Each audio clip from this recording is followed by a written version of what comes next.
Prinsip perjuangan Imam Hussein alaihissalam menurut saya sudah lintas agama. Dia sudah tidak lagi berbicara mengenai agama, tapi mengenai kemanusiaan. Kita jangan lupa bahwasanya agama Islam itu adalah agama kemanusiaan.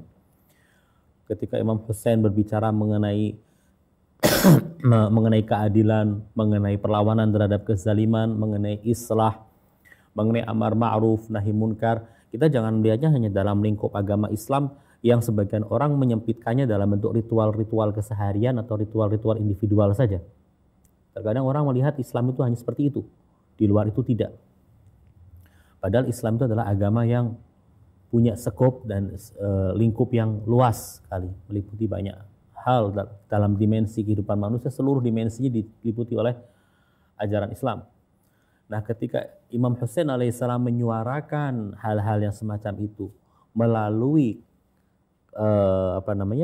koridor atau melalui slogan-slogan Islam, itu sebenarnya beliau ingin mengenalkan Islam dalam bentuk yang sesungguhnya, yang melampaui batas-batas ritual individual saja. Karena yang diangkat oleh Imam Hussein adalah perlawanan terhadap kezaliman.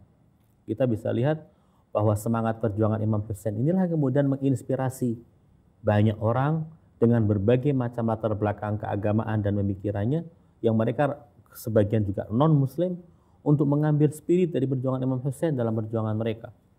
Seperti yang kita lihat dalam perjuangan rakyat di Amerika Selatan atau rakyat yang ada di wilayah Hindustan, mereka terinspirasi oleh gerakan Imam Hussein alaihissalam.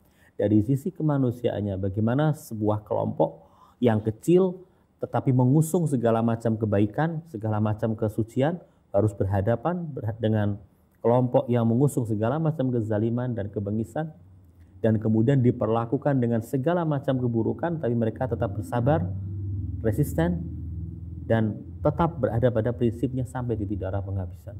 Ini adalah suatu spirit yang besar dalam sebuah perjuangan yang bisa diambil pelajarannya dari peristiwa Karbala. Imam Hussein alaihissalam sebagai imam, sebagai wasi, sebagai seorang yang mendapatkan mandat imamah, yang melanjutkan misi Rasulullah Shallallahu Alaihi Wasallam dan imam-imam yang sebelumnya, beliau adalah orang yang paling berhak dan paling berkewajiban untuk melakukan sesuatu ketika melihat bahwa konsep dasar Islam yang paling fundamental akan dihapuskan. Beliau harus melawannya. Karena itulah beliau melakukan segala hal. Kita ada satu ungkapan Imam Hussein mengenai perjuangan beliau yang sangat pendek tapi punya makna yang sangat dalam. Beliau mengatakan begini, wa 'alal islami salam idz buliyatil ummatu bira'in mithli Yazid. Islam akan habis, hanya tinggal kenangan ketika pemimpin Islamnya, pemimpin kaum muslimin adalah seorang seperti Yazid. Ini menunjukkan betapa Imam Hussein ingin menunjukkan kepada semuanya bahwa Yazid yang sekarang mengaku diri sebagai Khalifatul Rasulillah dan duduk di singgasana kepemimpinan atas umat Islam adalah orang yang akan memutarkan Islam, membalikkan Islam secara fundamental. Artinya Islam akan dihapuskan oleh dia. Bukan hanya disimpangkan, tetapi akan dihapuskan sama sekali. Karena itu untuk mencegah apa yang dilakukan oleh Yazid harus ada suatu gerakan yang besar. Gerakan yang bisa dikenang sepanjang zaman. Gerakan yang mengundang segala macam perasaan, emosi, afeksi, terus kemudian pemikiran. Dan itulah yang kemudian terjadi di Karbala. Imam Hussein sebagai seorang penerus Rasulullah berhadapan dengan kubu yang ingin menghapuskan Islam dan menghapuskan sisi-sisi yang mulia dari kemanusiaan, yaitu Yazid. Jadi di sini bukan hanya soal kekuasaan. Salah kalau kita hanya memandangnya sebuah kekuasaan. Jika masalahnya kekuasaan, kenapa imam-imam yang lain tidak angkat senjata untuk merebut kekuasaan? Hanya Imam Hussein. Ketika kita tahu Imam Hussein alaihissalam tidak mendapatkan dukungan, tapi beliau tetap melakukan perlawanan bersenjata, itu permasalahannya bukan soal kekuasaan. Imam Shadiq alaihissalam kalau soal kekuasaan, beliau punya murid ribuan, beliau lebih mampu untuk menggerakkan. Tapi beliau kenapa tidak melakukannya?